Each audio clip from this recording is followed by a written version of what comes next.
మా హస్బెండ్ లాంటి వాళ్ళు పాలకూర అంటేనే అసలు కిలోమీటర్ దూరం ఉరుకుతారు.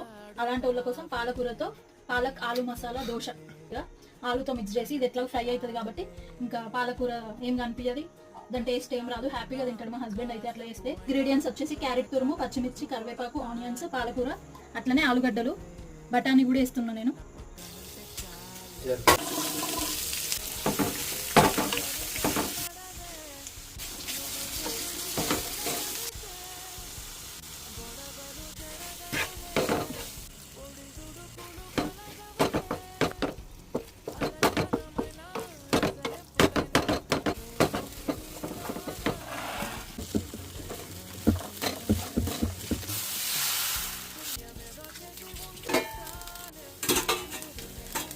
ఇట్లా